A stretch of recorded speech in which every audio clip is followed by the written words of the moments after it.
أعوذ بالله من الشيطان الرجيم.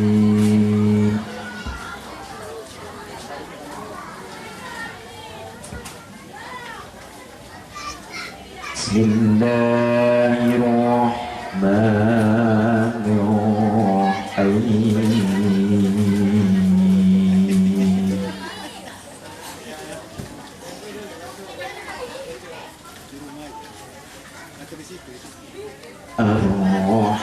الرحمن علم القرآن خلق الإنسان علمه البيان.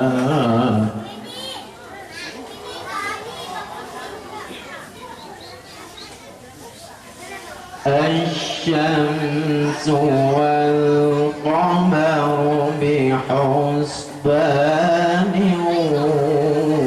والنجم والشجر يسجدان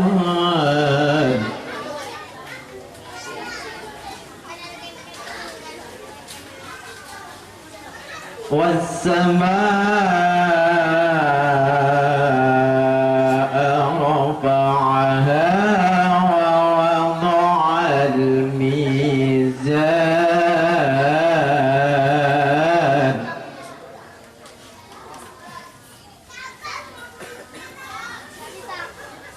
والسماء رفعها ووضع الميزان ألا تطغوا في الميزان وحفظ العشف والريحان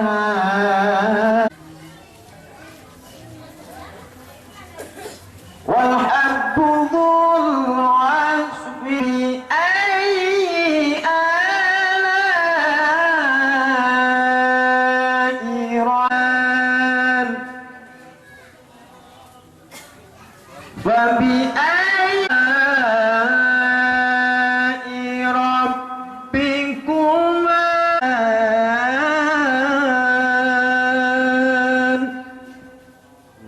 صدق الله العظيم. Assalamualaikum warahmatullahi wabarakatuh. Waalaikumsalam warahmatullahi wabarakatuh. Alhamdulillah alladzi at'ama alaina bi ni'matil iman wal islam ma'al ihsan wal hidayah. Asyhadu an la ilaha illallah wahdahu la syarikalah wa asyhadu anna sayyidana Muhammadan abduhu wa rasulah. Amma ba'dah. Jinabal kurama masyihinal a'izza adrotal muhtaramin wal mukarramin, panjenenganipun Romo Kiai Ahmad Zainuddin, pengasuh Pondok Pesantren Nurul Dolam, beserta Ibu Akinal Kirom Al Ustadz Masruri Al Hafid, beserta para ustadz pengasuh Pondok Pesantren Nurul Dolam. Kita sayangi, kita hormati Ibu Lurah yang senantiasa kita sayangi, kita hormati Bapak RW, Bapak RT, Ibu, Bapak, hadirin wal hadirat rahimakumullah. Sebelumnya mohon maaf Pak kalau saya tersengal-sengal, sebab tadi siang saya penuh acaranya Pak. Dari mulai tanggal 5 Juni sampai nanti 1 Ramadan kurang 1 hari baru selesai acara saya. Dari Takha Malaysia saya di sana 11 hari ngisi 13 masjid. Pulang dari sana pun saya masih sibuk Pak, memenuhi undangan terutama di beberapa negara-negara ASEAN seperti Tanjung Muncang, Sibil Beduk, Batu Ampar termasuk juga. Makanya mohon maaf saya ceramahnya sambil berdiri apa sambil duduk Bu? Berdiri, nyiksa namanya. Mas tolong kasih kursi Pak, biar agak lama saya duduknya di sini. Kalau enggak saya sebentar aja, udah pegel kali saya. Kos-kosan. Tidak banyak yang saya sampaikan, cuma malam hari ini saya cuma ngajak bahwasanya yang namanya manusia, Pak, siapapun orangnya, apapun suku bangsanya, bahasa apapun yang dia pakai, kalau masalah kebahagiaan semuanya pengen dapat. Cuman perlu diketahui bersama, kebahagiaan akan kita dapat kalau kita menjadi orang yang beruntung. Keberuntungan akan datang jikalau ada pertolongan dari Allah. Pertolongan Allah akan datang jikalau satu, kita senantiasa mencintai Allah dan Allah mencintai kita. Sebab kalau Allah sudah mencintai kita, apa sih yang tidak diberikan kepada kita?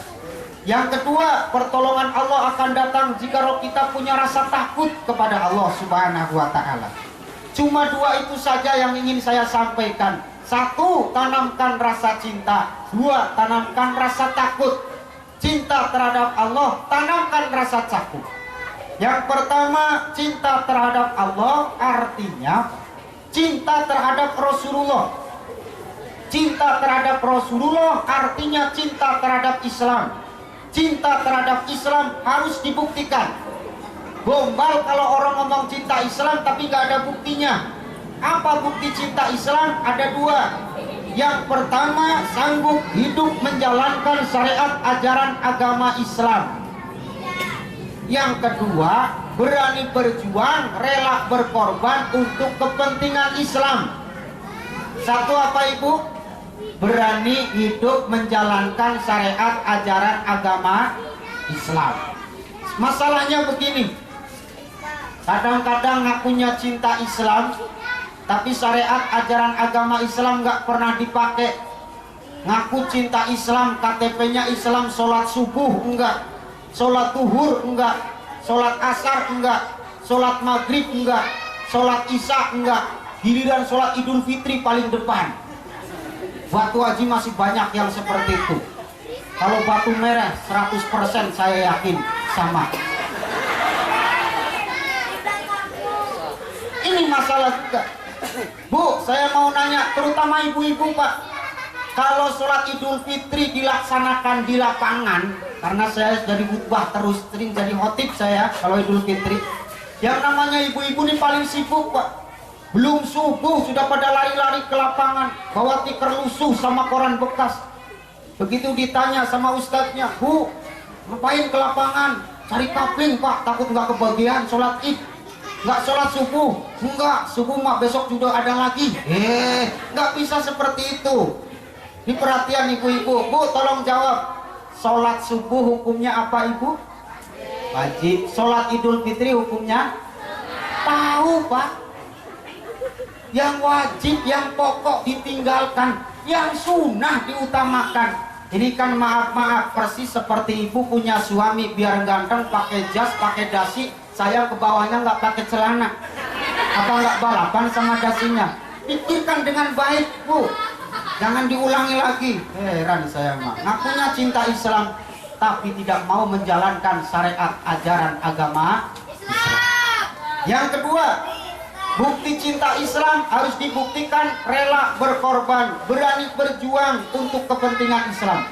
Jangan ngaku cinta Islam kalau dituntut berjuang tidak berangkat, diminta berkorban tidak ngasih. Dan ini banyak yang kita lakukan. Coba saya mau nanya sama bapak-bapak dengan ganteng-ganteng. Kalau bapak pergi Jumatan, saku kanan 50.000, saku kiri 1.000 rupiah. Lewat kotak infak, yang dimasukkan yang mana? Yang 50.000 apa yang 1.000? Luar biasa. Sekarang saya nanya.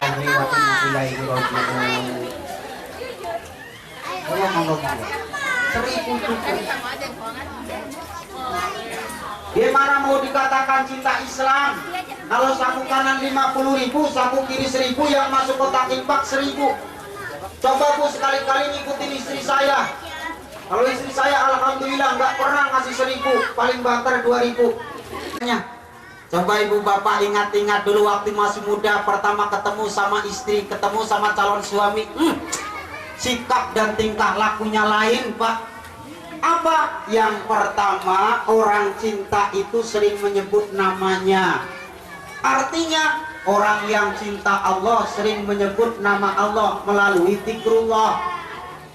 Zikir itu ada dua, jangan salah paham Pak. Ada zikir jahar yang suaranya kencang, kayak Pak Imam habis sholat, subhanallah, subhanallah, alhamdulillah, kencang. Itu namanya zikir jahar. Ada zikir yang lebih penting, zikir hobi Pak, zikir dalam hati, dilaksanakan dimanapun kita berada. Kalau ibu sedang masak, hatinya Allah, Allah, Allah, itu namanya zikir hobi. Zikir jahar, zikir yang kencang, ingat, dilaksanakan sesuai situasi. Jangan mentang-mentang pengen dikatakan orang soleh, zikirnya nggak pakai aturan, dimanapun kenceng terus. Bapak-bapak pakai mana? Dari subhanallah mau kemana? Nggak bisa. Zikir jahar ini dilaksanakan sewaktu-waktu. Yang kedua, bebas tapi sopan. Jangan berebut gara-gara lagu Pak. Kemarin Bu di Rindang Garden, ibu-ibu pada cakar-cakaran di dalam musola gara-gara rebutan lagu solawat. Kenapa? Fanatik sama daerahnya masing-masing. Datang orang Jawa pengennya solawatnya lagu Jawa, versinya gundul-gundul pacul. Ini datang orang Padang pengennya solawat Padang ayam delapeh. Datang orang Batak pengen juga bikin solawat lagunya si Butet. Terakhir datang orang Sunda solawat jaipongan sambil bual geol nggak karu-karuan. Silakan Pak, kreasi masing-masing. Yang kedua, orang yang cinta itu apabila diperintah ngikut, diminta ngasih. Diperintah ngikut, diminta ngasih Pak. Orang benar-benar cinta, maaf-maaf ya, istri saja Pak kalau sedang cinta, mohon maaf, yang namanya cinta itu kan fluktuatif, apapun mau dikasih. Tapi kalau sedang turun, jangankan minta, nggak minta pun sama sekali nggak dikasih. Saya nggak akan ngomongin tetangga lah, saya ngomongin istri saya aja sendiri Pak. Kebetulan istri saya itu masih muda, cantik lagi. Tuh kan, mesti nggak pada percaya, saya tuh heran. Dari Malaysia sampai Tanjung Buntung saya bilang istri saya itu cantik, mesti ibu-ibu heran, cemburu kali sama saya. Jangan ditengok casingnya, betul nggak Pak? Yang penting kan sinyalnya kuat. Casing bagus, sinyal nggak ada, pulsa nggak gablek, tapi mana mau nyambung. Betulan mohon maaf, istri saya pun kadang-kadang seperti itu, sama seperti ibu-ibu lah, namanya istri kadang-kadang naik turun juga cintanya. Oh, udah ketawa duluan. Kalau saya mohon maaf, hari-hari biasa cintanya lagi down, minta pijit Bu, pijitin deh. Yang mana Mas? Kepalanya. Yang dipijitin kepalanya aja, habis itu pergi. Tangannya aja yang dipijitin. Kenapa? Cintanya standar. Tapi begitu pulang ceramah dikasih amplop 7 juta, saya kasihkan semuanya nih untuk kamu, habiskan semuanya. Cingkrak-cingkrak, arisan lunas, arisan lunas. Nggak usah minta pijit Pak, nggak saya ngomong minta pijit pun langsung dia tawarin diri tengkurap, gitu katanya. Langsung ditutur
Masih ingat 2004 bagaimana alam demo terhadap manusia.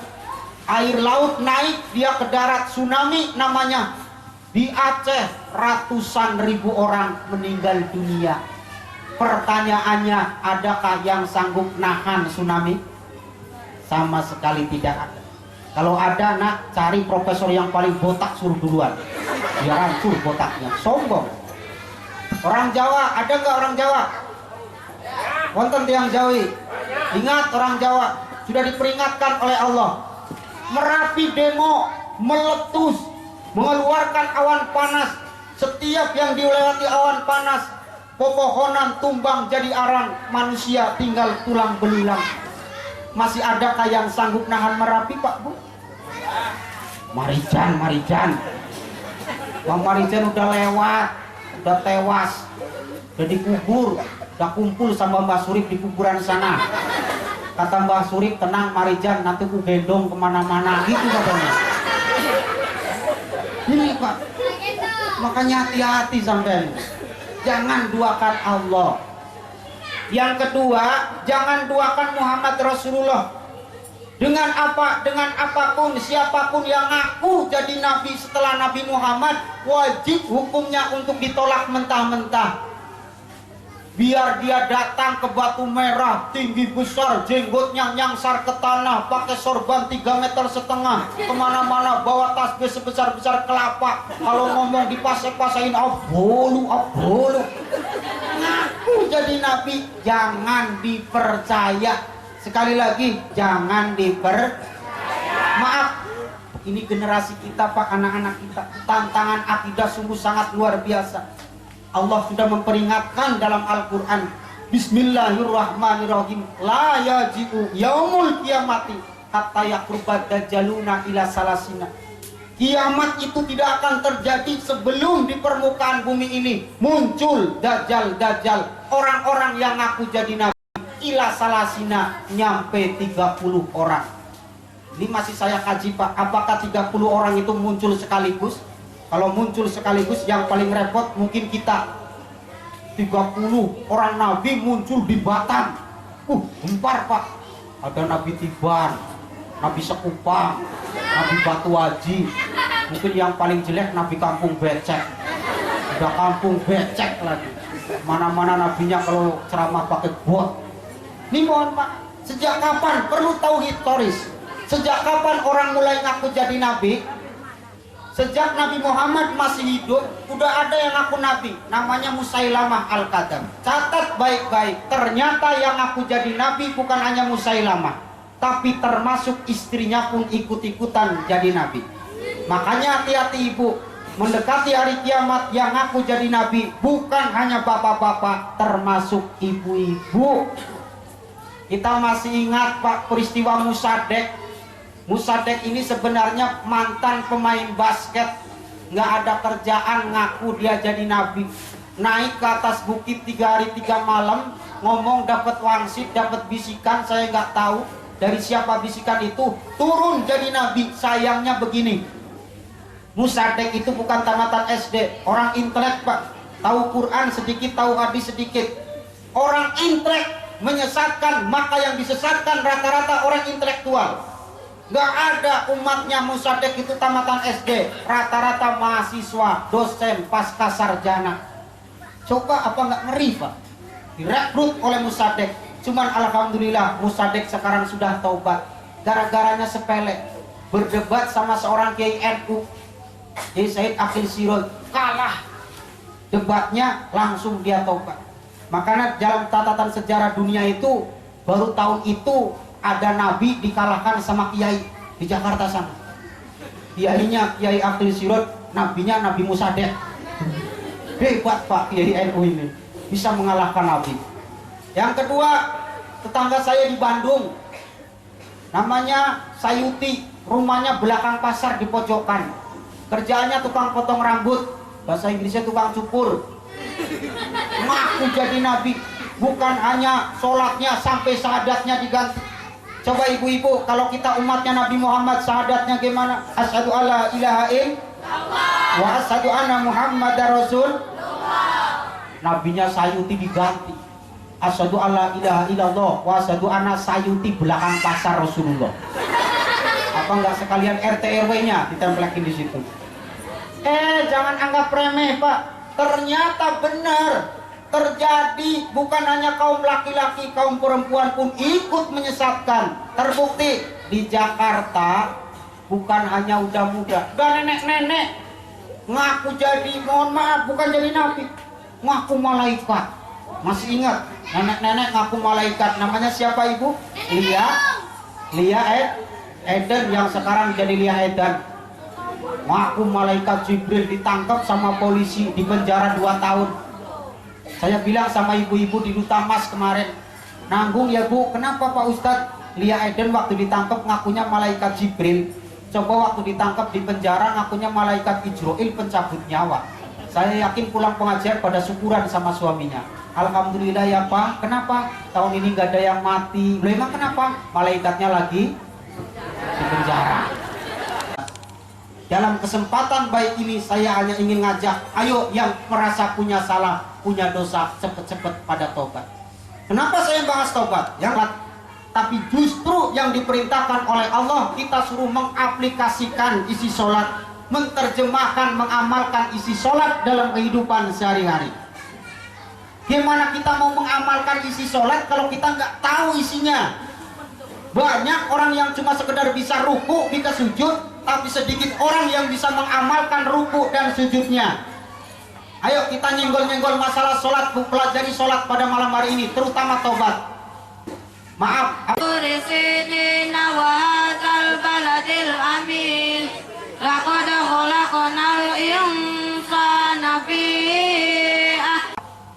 Maaf, apa benar dalam sholat ada tobat? Ayo kita ikuti. Secara etika dan logika, tobat artinya minta maaf. Orang itu lebih mudah dimaafkan jikalau dia minta maafnya pertama tawadu, merendahkan diri, mengakuin kesalahan.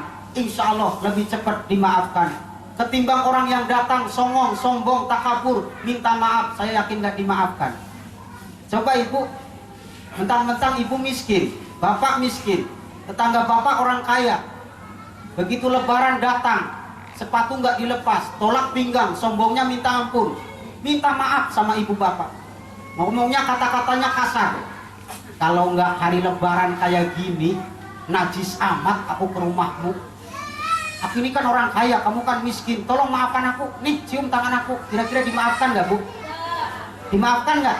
Nggak bakalan dimaafkan. Tapi suatu saat datang ke rumah ibu, anak perempuan lagi hamil 7 bulan. Begitu datang ke rumah ibu langsung bersimpuh di pangkuan ibu, nangis jadi-jadinya. Maafin ya Kak, maafin aku banyak salah, banyak dosa. Maafin. Kira-kira dimaafkan gak ibu? Memang sudah malam. Biasanya jam berapa sini kalau pengajian? Jam 3. Iya. Sedikit saya berwasiat kepada diri pribadi saya dan semua teman-teman pondok pesantren Salafiyah Nurul. Bismillahirrahmanirrahim. Alhamdulillahirabbil alamin. Wassalatu wassalamu ala sayyidina Muhammadin wa ala alihi wa sahbihi ajma'in.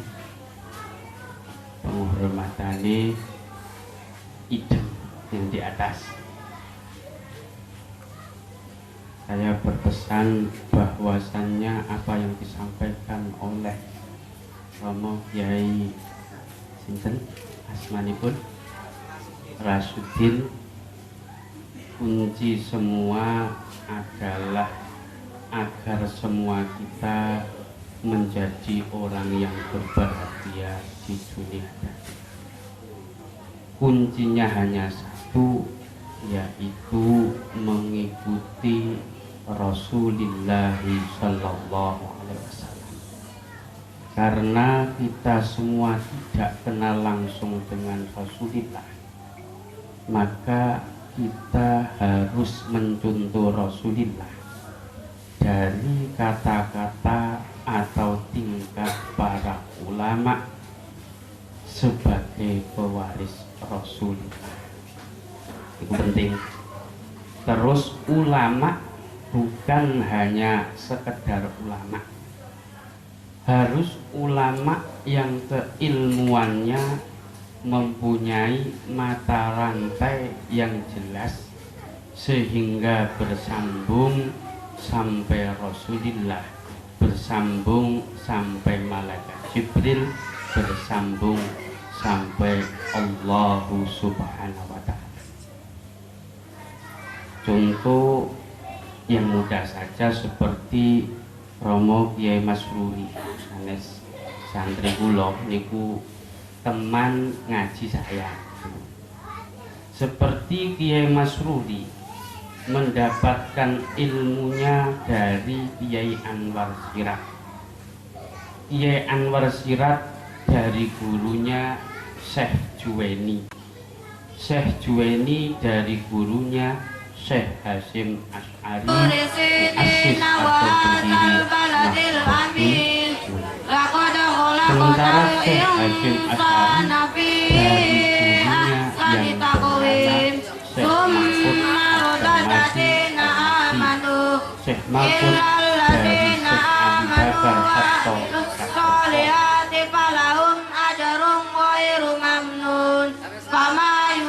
Abu Bakar Hatta Alaihissallahu bi ahkamil hakimin. Bala wa ana ala dzalika minas syahidin. Allahu akbar. La ilaha illallah wallahu akbar. Walillahil hamdu. Bismillahirrahmanirrahim. Iqra bismi rabbikal ladzi khalaq. Khalaqal insana min 'alaq. Iqra wa rabbukal akramul ladzi 'allama bil qalam. 'Allamal insana ma lam ya'lam. Kalla innal insana layadgha ara'ahu istaghna. Inna ila rabbikar ruj'a. Ara'aital ladzi yanha 'abdan idza shalla. Ara'aita in kana 'alal huda aw amara bit taqwa. Ara'aita in kazzaba wa tawalla. Alam ya'lam bi anna Allah yara. Kalla la illam yantahi wa la ilaha illallah wallahu akbar. Wa la haula wa la quwwata illa billahil aliyyil azim. Allahu akbar. La ilaha illallah wallahu akbar. Walillahil hamdu. Bismillahirrahmanirrahim. Tabarakal ladzina utul kitaba illa min ba'di ma ja'atuhumul bayyinah. Wa ma illa liya'budullaha mukhlishina lahud-din hunafa wa yuqimus salata wa yu'tuz zakata wa dzalika dinul qayyimah. Innal ladzina kafaru min ahlil kitabi wal musyrikina fi nari jahannam khalidina fiha. Ulaika hum sharrul bariyah. Innal ladzina amanu wa amilus solihati ulaika hum khairul